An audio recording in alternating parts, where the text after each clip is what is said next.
Tyler, you have some questions for Aki's A-List? Yes, I do. So, Thomas Brown, the news of the day, he met the media, and he is your new offensive coordinator for the Chicago Bears. If you're Thomas Brown, I want you guys to lay out your plan to how you get Caleb Williams back on track. I think Waddle did it perfectly. Yeah, I got your list. Would you like my list? Would love to hear it. Yep. Limited steps. Limit the number of plays. I don't need a Denny's menu. I just need a smaller list of plays. Don't give him too much to think about. Pick out the things that you think he does well and do them over and over again. Emphasize all week, all day, all night, getting the ball out quick, throwing the football. Try to get him some layups as well. No more fake up tempo stuff and all of that because it doesn't work. Get in the huddle, call your play, get to the line of scrimmage, run your play.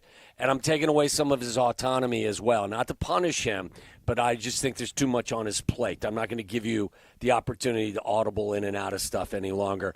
I'm going to use more motion to help the quarterback identify coverage that he's seen and also to help my sticky receivers and tight ends to get open a little bit. And I'm going to run a little bit more mesh stuff, more picks, more rubs. It sounds like a long list, but it really, at the end of the day, it's not. And the essence of it is do simple better, if I could steal the phrase from Joe Madden again. I've got a list of 2 things. Don't hand the ball off to the backup center at the goal line. And score a touchdown to take a lead early. Amen. Okay? Those are my things. Fair?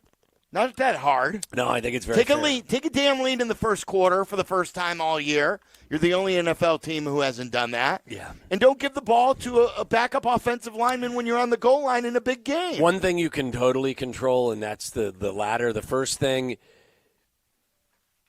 I'll believe it when I see it, but definitely don't give the ball to a backup lineman. Good enough for you, Tyler? Good enough for me. Yeah. I like all that. All right. Lots of people have come out and said some things about Shane Waldron ever since he has departed, and even some stuff while he was still with the Chicago Bears. I would like you guys to rank these 1 through 3, the most scathing quotes that we heard about Shane Waldron. So let's go all the way back to, what was it, week 3, when Mercedes Lewis says we need to be coached harder.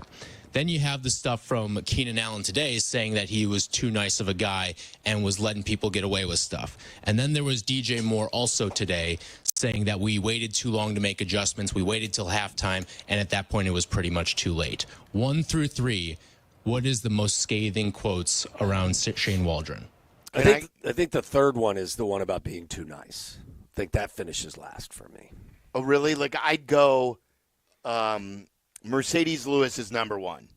That happened while he was still there. That was on the record and basically to his face while he's in very, very early. This is, hey, dude, you're not doing it right. I've been around the block a bit. Your coaching is not resonating. The others are when the door has already hit him in the ass and it's already a good riddance. So Mercedes Lewis 1, Keenan Allen number 2, DJ Moore is number 3. I would go Mercedes Lewis, DJ, and then Keenan. That's the route I would take.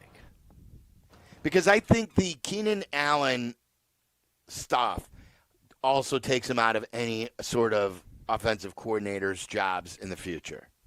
So does not making the necessary adjustments until too late. It's a good 1-2 punch, I guess. Yeah. And then I think there's the cherry on top of what Jackson Smith and Jake Buss said about him. Yeah, it's not good from the receivers. The thing he didn't say.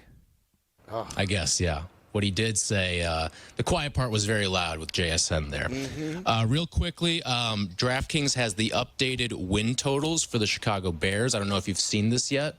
The number right now is 6.5. That's what I would guess. With heavy juice to the under. It's minus 160 under, plus 135 if you want to go over. Where would you place your bet?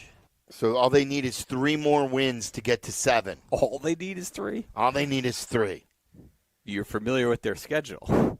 I still think they win a division game at home. I'll give you that. I think they may beat Seattle at home. Based on the turnaround, Seattle may not be very good. Day after Christmas. And then I need to find one. I got to find one. I gotta find a win. Look, I 3-5 the rest of the way. I used to Can they go feel 3 that and- they had a good matchup with the Lions. I don't believe that anymore. I think the Lions have taken their game to another level, and I think the Bears have taken a step back. So my guess would be that they'll lose both to the Lions. Maybe they get the Vikings twice if Sam Darnold continues down this path. I think that maybe you get. I don't think they get them twice. And neither do I, but I'm just trying to find Silvy's win, his third win on this schedule here. If I gave you 5.5 as the number, I'd go over. I think they're winning 2. I definitely think they're winning 2. They will stumble into 2. That's fair. I mean, it's the NFL. Things Yes, happen. yes. Things happen. 2-6. They'll go 2-6. You think, but They wouldn't. Wait. But we're basing it on this being the NFL and things happen. Like, you wouldn't be stunned if they go 1-7 No, down the I stretch, would not. based on the schedule and Look, where they're at right now. Look, I wouldn't be stunned if they didn't win another game. I didn't want to say that, but I hate to say it in this building, but What if you're odds do you want for that? If you're just looking at the game, what game do you believe they'll be favored in? Maybe the Seattle game? Yeah, but they're going to win. What odds would you want for me to house that bet? They're going to win a game. Plus 700. So that's 7-1. You want 7-1? How about 5-1? How about 10-1? No. How about 6-1? I'll go. Let's go 10-1. No, you said 7-1. Look, I as I said, it's the NFL. They're probably going to win a game, but you could definitely convince me that they'll started lose. at 7. Now you're going to 10. Make it 12. 8 games left. Go 8-1. No, I'm not going. Well, you'd answer the question, Tyler. What odds I would have to get? No. What do you think they'll end up doing between now and the end of the year? I think I'm with Sylvie. I think they're definitely going to win 2. Which ones? You Seattle- could definitely talk me into Seattle. Seattle's for sure. just the spot. It's not necessarily that I think they're Thursday better. night, They may day be after better Christmas. because Seattle has completely fallen off a cliff right now. But Seattle, I think, is definitely a win. And they get the Vikings once. And then That's fair. Yeah, I think they get the Vikings Vikings at home? once.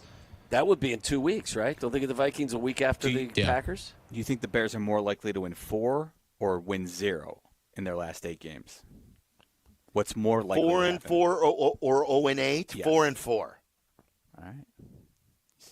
That's a good poll question for tomorrow. Okay. That's a good, and I think more people would go with you just because they're down. But it's really hard to go 0-8. I agree. It's especially with this team. They've got Who talent they've still. beaten? Who they've beaten? the They've Jags, beaten the Panthers. I will You know, say it's turnovers. the Titans. It's easier to go 0-8 down the stretch than I Yes. think at the beginning of the year because that's when you get guys checking How out. do they get Right. to 4 wins with this remaining schedule? Can you believe Injury. we're even having this conversation? Like I said, 3 3 weeks weeks ago, yeah. like I know.